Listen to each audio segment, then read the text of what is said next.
Let's Chat About It is a thought-provoking podcast where your hosts Lenora Sneva and Max Brown engage in meaningful conversations with everyday individuals about the pivotal moments when they realized they were different. All right, so welcome back to Let's Chat About It. Today we have a group of us.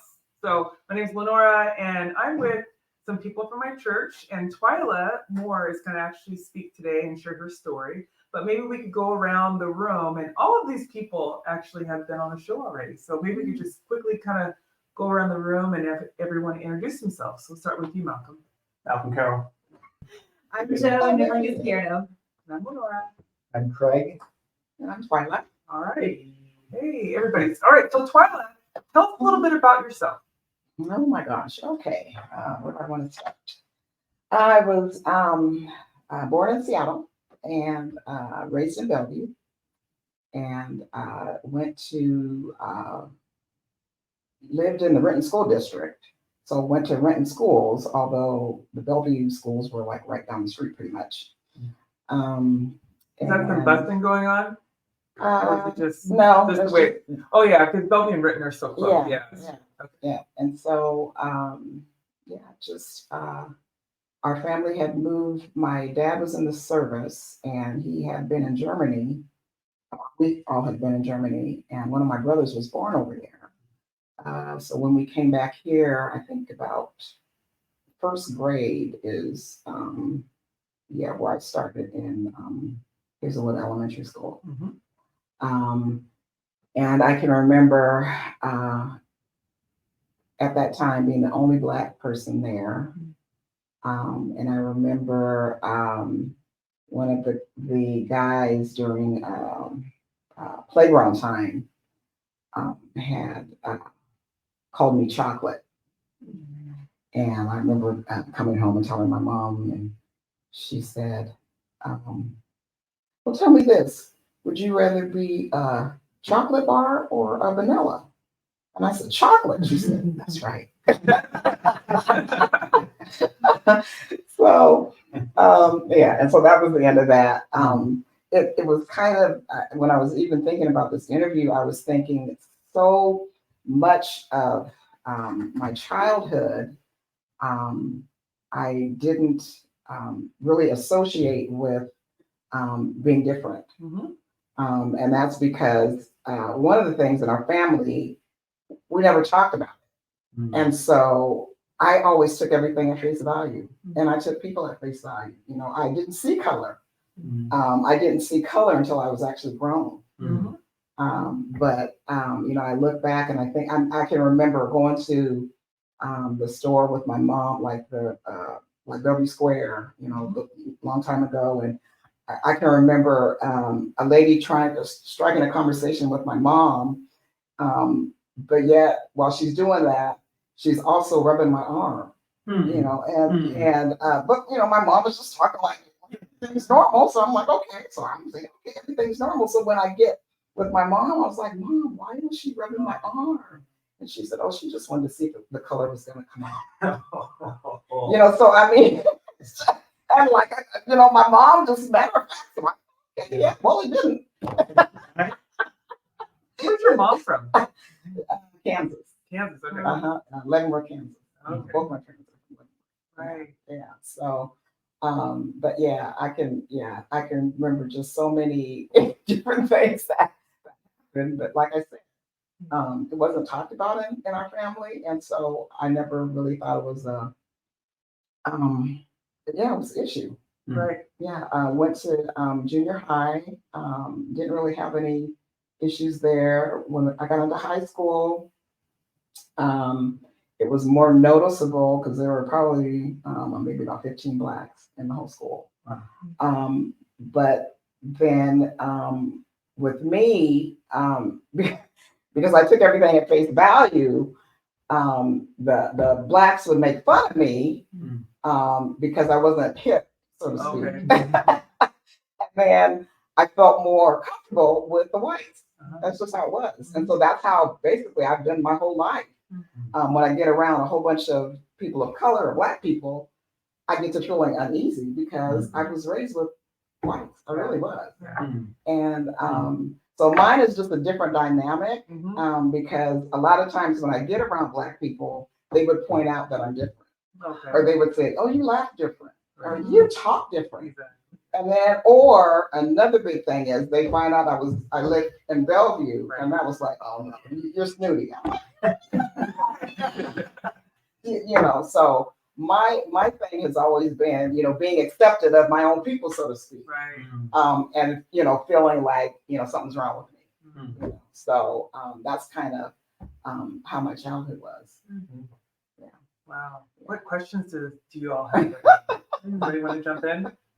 Well, and for me, I was hoping you were going to share it, but I'll ask. I want to know, when did music become such a big part of your life? Because you are such a wonderful musician. So good. So, it's kind of funny because growing up, I was really shy. And I mean, if you even looked at me, I was gonna cry. I mean, I was so shy. And I was sing. I don't even remember. I remember I used to sing at home, but it wasn't, you know, nothing out in public or anything. But I took piano lessons, and my piano teacher at the time, my mom had approached my piano teacher and said, you know, she's doing really well, you know, but she doesn't seem to be improving. You know, what I need to do something. What's up? And so basically, my teacher was like, well, she needs to get into an environment that's that she's uncomfortable with, that she's not used to, and that will help bring up emotion and all this, Oh, you know. Yeah, and I was, of course, you know, I wasn't in the conversation, so I didn't know what was going on. So anyway, she got me a job playing for Baptist church for their youth choir. How old were you? Gosh, I Like high school, or were you older? Okay. high school, Oh, yeah. wow. Okay. Yeah. And so, I was shy, for one. The other thing is, I only knew one Christian song. And it was him. So I heard the voice. And so when she had said, you know, that she went and got this, you know, job for me, I was thinking, why? You know, why? Yeah. In front of people, you know, so I was like really, you know, against it. But anyway, she, you know, coached me and was real supportive. And so I did go. And the choir at that time, the youth choir, sang that one song for a month. That's all I got. And so, but that forced me to say, okay, next month we ain't doing this. Right. And so it forced me to learn. And then, so that's how I got into singing and all that kind of stuff. So I was kind of forced into it, but then realized that, oh, this is a nice release. Yeah. So that's how I got into it. Did you go to, like, after taking those classes or your piano lessons, did you do any more formal schooling around music or voice? No, wow. No, I just natural picked it up. God gift. Yeah, I just picked it up. So I have a question. Is when I listen to you play the piano in the church, and I just really love it. But I'm hearing all of the tempos and the funky chords, and my guess is your piano teacher didn't teach you those. So how did you have some inspiration to pick those up, or was it self-taught, or did you listen to a lot of gospel music for your youth choir to kind of pick that up? Yeah, I listened to a lot of gospel, but because it seemed like I was shunned in sort of speak amongst my people. I always made it so that I would go outside of like I when I started playing for that Baptist church, then people started getting to know who I was, and so then I played for another Baptist church, and then I went to Methodist church and played for them. So different. So I could just through getting the experience from those different churches and those different flavors, I just I don't know. I just kind of learned it on my own, I guess. Yeah, I never really thought about it. You just said it. It was that. Were those churches, were they all white? Or were they mixed? Like were there some that were all Some were black mixed, some, and yeah, then some were mixed? Uh-huh. So it was just a variety. yeah, very, yeah. Who do you listen to though? Like even now or even back then? Like who did you like to listen to? Oh, gosh. Let's see, back then it was probably Andre Crouch. Yeah, so Edward the Winans, were they? Hawkins, yeah. The Winans, they're more recent. The Winans, Yeah. Yeah, and even, and this is another thing, I would play at the black churches and they would say, you play different. You play funny, you know. So then, you know, once again, I took that and instead of, you know, having it be a negative, I said, oh, okay, I can, you know, build on this. Right. So that's what I did. And so I just kind of evolved into my own style. Yeah. And now people are like, how do you do that? What you do? So, And this is not a question, this is more of a comment, and really appreciate your question, Craig. But I know I've told Twylla this, but when we came back and hearing Twylla play, I feel like I've heard the history of the music I've heard in churches throughout my life, right? And what I appreciate, and this is really good to hear your experience, because I feel like you're able to play my experience of being in different places. And I was like, oh, I'm telling you, I've heard that song a long time. Oh, man. I like the way you did, like you put your own thing on that. It's like, yeah, so it's just, it's so cool to hear you articulate what we've experienced. Does that make sense? Yeah. I forget which song it was Sunday, but there was one that I didn't know, Mm-hmm. and there were lots of people singing along without the words. somewhere along here. So you mentioned growing up kind of Bellevue and all. How did you get to Tacoma? So, oh wow. So, even before then, before I even got to Tacoma, I had married, I think it was in my 20s, I think it was, and I had married a Chinese man. And that marriage was actually my first time of coming across blatant racism. Oh wow. Yeah, it was a horrible experience. And I was so traumatized. The marriage did not last. But yeah, I mean, face to face, it was just like undeniable. I'm like, wow. And that was in Seattle area? Or Yeah, Bellevue? yeah, it was in Seattle. And so anyway, when I got out of that marriage, then I had moved to Seattle, and then yet still playing, you know, for other churches. And then when I was in Seattle was when I met my son's father, William's dad. Yeah. And he was actually a drummer, and I actually had hired him to play with me at one of the churches I was playing at. So that's how I met him. And so we were living in Seattle when we first got married, and then my sister, who has lived in Tacoma for years upon years, she was selling her house and was getting ready to move into another house, but she didn't sell it and then just rented it out to me. So that's how we got to Tacoma. That's how we came to Tacoma. Yeah. And how did you find peace? I actually found peace through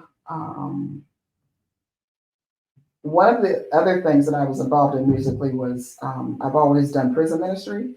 So I played in a lot of the different prisons, men's, women's, and loved it.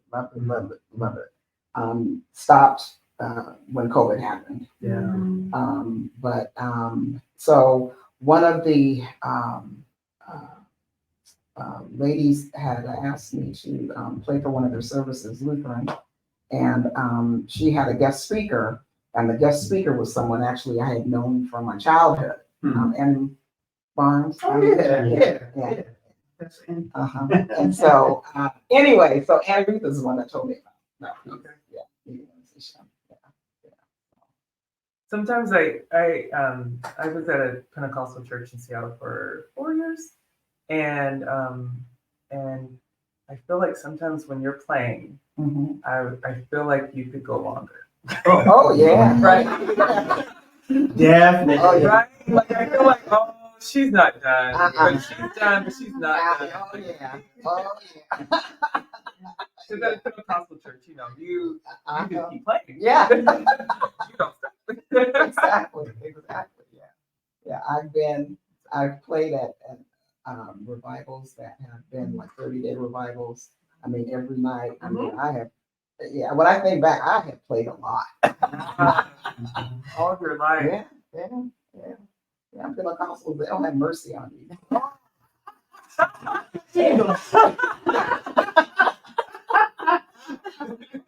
Spirit's not done. Well, you mentioned something, and I feel bad because I didn't realize. So, for those who don't know, Twylla shared at the 8:30 service, and Pastor John shared words from another mom. It was about motherhood and faith for Mother's Day, and you shared in your testimony about these promotions. So, I don't think I know the kind of work that you do, and then I don't even know what kind of promotions you've been getting. Yeah. My background is in healthcare. Okay. So, and I've worked in hospital business offices most of my career, actually. I started off with now, everything's electronic. But when I first started in healthcare, everything was manual. And so I was actually entering claims in the system manually, all the information and but from there, I just worked my way up to management, and then moved to different companies within healthcare. Started at Overlake Hospital, started entry level, and by the time I left, I was interim director in the business office. And that was interesting because once again, I was only Black and no acknowledgement. But my work speaks for itself, and it always has. And that's why I've never sought for any promotions. They just happen because they see my work ethic. I just, I just, if I'm getting paid to do a job, I just do it. To me, it's not logical not to do it. My mind doesn't go there. And I know nowadays, I mean, especially the living, let me do that. Anyway, but I don't have that mindset. Right. So yeah, I just it seems like almost every different facilities that I've gone to, they promoted me, and it's nothing I've sought for. They just come up to me and approach me, and just out of the blue, and I'm like, what? But once again, I mean, even through all of the difficult times in my childhood and adulthood, my faith has always been in Jesus. It always is. That's my resting place. My relationship with him has been the one thing that was consistent, that I could always count on. I could depend on him loving me regardless of who didn't love me and who didn't like me. I could always feel accepted by the Lord. And that's just, been my rock through all of everything I've gone through, until today. It's all about him. And I've seen so many miraculous things that he's done. And it's not because I'm so great or, but it's just, if the word says it, I believe it. Right. And if the word says that I can have it, then I can, and I take that at face value. And so, I'm just grateful and thankful for all that the Lord has done for me. Words can't even express. I mean, he's out of this world. He is. He just really is. I can remember Will's dad had, a lot of medical issues, and I remember my prayer was, because I knew he was going to die. He knew he was going to die, but my prayer was, Lord, I want William to know him, before he passes. And so many times he coded. I mean, so many times. And the doctors would be like, what? And I remember one time in particular, he was out for 30 minutes. Wow. And so they had, the surgeon had come into me. Yeah, and he was like, okay, when he comes back, he ain't gonna be able to, talk and all this stuff. And whenever the doctor gave me a report, I took it to the Lord. Mm. And so depending whatever kind of unction I felt is what I would do. And typically the unction was to sing. Right. And so here I am, the doctor would give me bad news and I didn't sing. And that particular time, same thing happened. He gave me that news and I just sang praises to God. And as I sang praises, I actually could see angelic figures above his bed. Wow. And so I knew I was I was on the right road. And he came out of it. And then the first day he came out of it, he didn't know who I was, didn't know who he was. But I kept singing. Second day, pretty much the same thing. I took about a week, and the seventh day, he was able to recognize me. He could walk, he could talk, he could eat, he could, I mean, I know good well that was God. Of course. Because the doctors, they were perplexed. Yeah. Everything for diabetes. And you keep singing. Yeah. So, I mean, music really, it plays a big role. It really does, it does a lot more than, what people think. It really can. It can heal. It can really do a lot. Twylla, would you mind? Okay, there's two questions I have. I would love for you to share any advice or encouragement you would give to your younger self. And then if you would sing us a little song as we Oh my goodness. go off, that would be so wonderful. I second that. Oh gosh, what do I tell my younger self?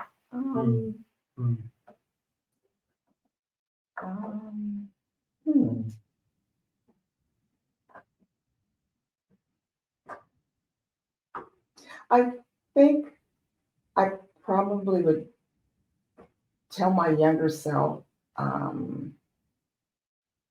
to ask more questions. Probably, ask more questions. That's kind of, in a way, it would be good, and maybe in a way bad. I don't know. Ask more questions of yourself or of other people, like Of other people. Mm-hmm. Yeah. Just ask more questions. It takes courage, right? Yeah. And you're shy.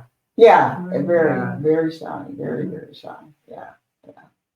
And it seemed also because I was shy, people paid attention to me more because I was shy, and that was me being different. Right, exactly. Another thing. Yeah. Yeah. So, and a song. Oh my goodness. On the spot. I know, right? No pressure. We'll sing with you if we know it. I'll sing underneath you. You don't want to hear it. I'll enjoy the Lord.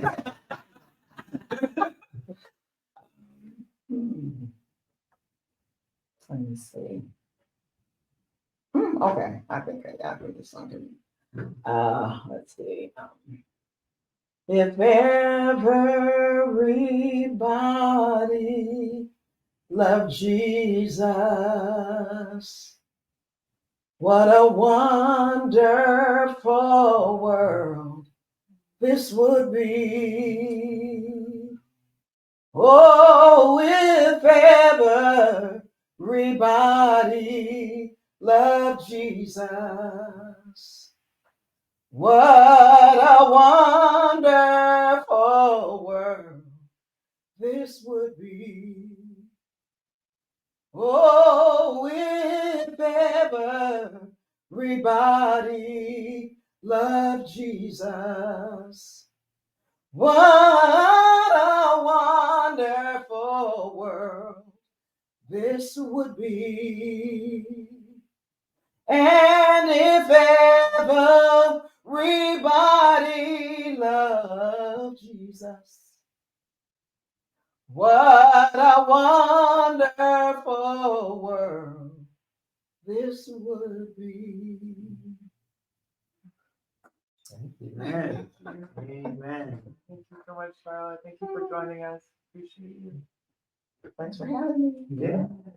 The Let's Chat About It video podcast, produced and edited by Lenora Sneva, invites listeners to share their stories. To participate, email letschatnow1010@gmail. New episodes featuring people like you and me are released every Friday. Thank you for listening and being a part of a community who cares. Please follow us on Instagram, Facebook, YouTube, and Spotify. Thanks for listening!